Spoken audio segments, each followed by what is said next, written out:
Bonjour Catherine Pancol. Bonjour. Merci de venir à la Galerne nous parler de votre nouveau roman, Muchachas, qui est édité chez Albin Michel.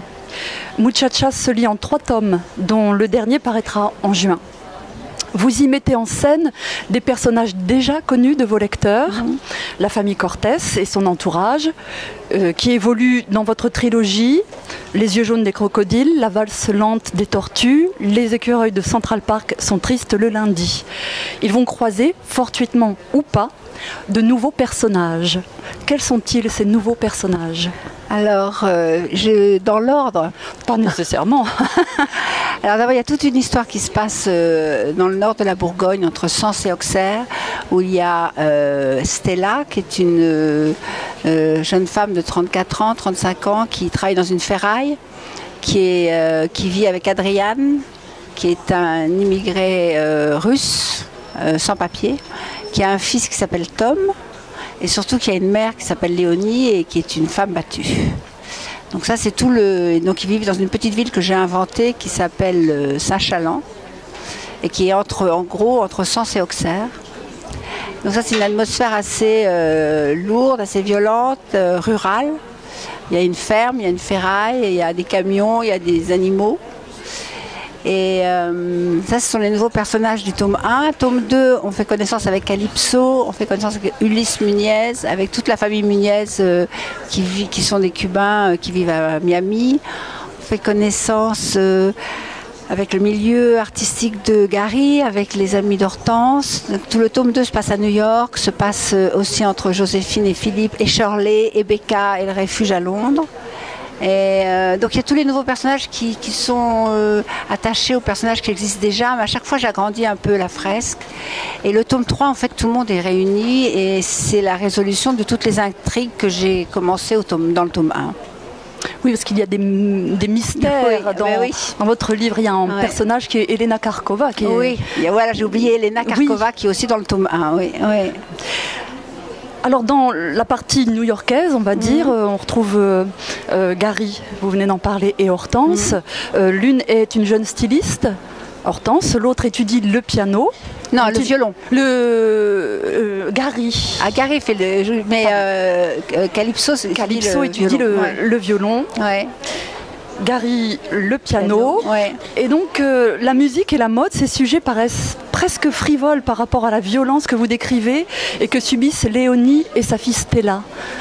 Ah oui, mais la vie, c'est pas une seule couleur, la vie, c'est pas une seule voix. La vie, elle est multiple. Hein. Moi, je raconte la vie, je raconte pas, je veux rien prouver, je raconte des histoires, en fait. Donc, la vie, elle n'a pas une seule voix. La vie, elle peut avoir 5, 6, 10, 15. Et donc, j'écoute les voix de tout le monde. Donc, c'est sûr qu'il y a la frivolité d'Hortense. Et il y a aussi la gravité de Gary au piano, de Calypso au violon. Il y a la fin de vie d'Elena qui a 92 ans et qui se bat pour rester vivante et qui est très tonique et gaie. Il y a beaucoup, beaucoup de choses. Hein. Je fais pas des thèses sur les sujets que j'aborde. Jamais.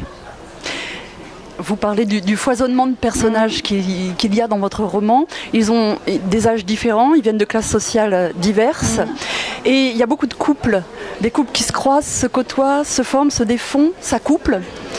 Vous semblez disséquer leurs relations. Est-ce que vous cherchez, si vous ne faites pas de thèse, en tout cas à répondre à une question, c'est qu'est-ce que l'amour? Ah non.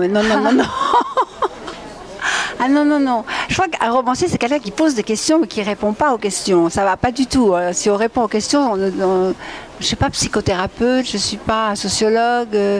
Non, moi, je me place dans la catégorie des écrivains qui racontent des histoires. Vous savez, moi, j'ai grandi avec Balzac, avec Dickens, avec Trollope, avec Jane Austen.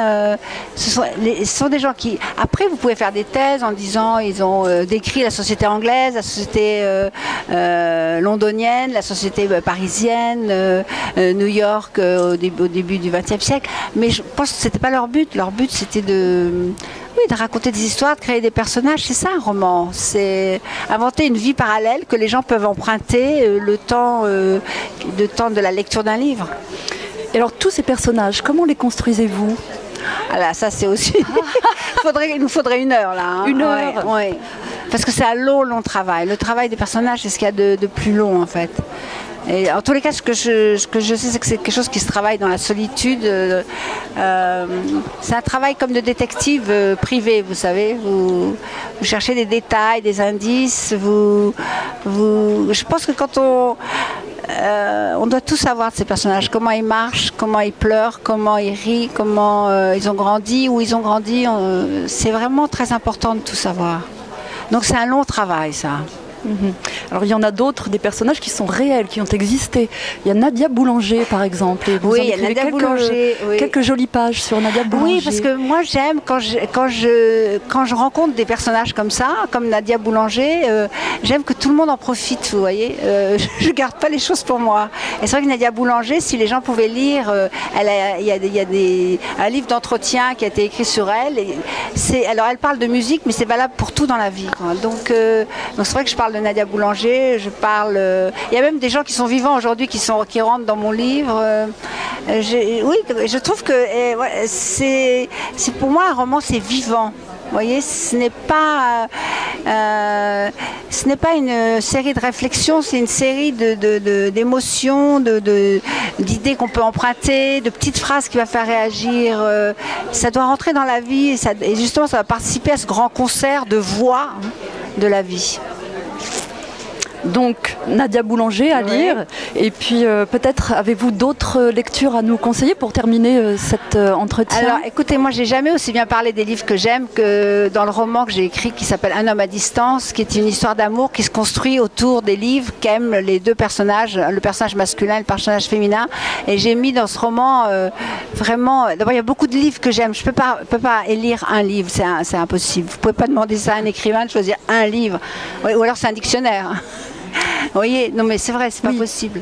Dans Un homme à distance, j'ai mis à peu près tous les livres que j'aimais moi, donc j'ai toujours envie de dire aux gens, en plus c'est un très beau, c'est vraiment un beau livre, c'est une belle histoire quand on aime les mêmes livres, on est fait pour vivre une grande histoire d'amour. Je vous remercie, Catherine Pancol, merci beaucoup.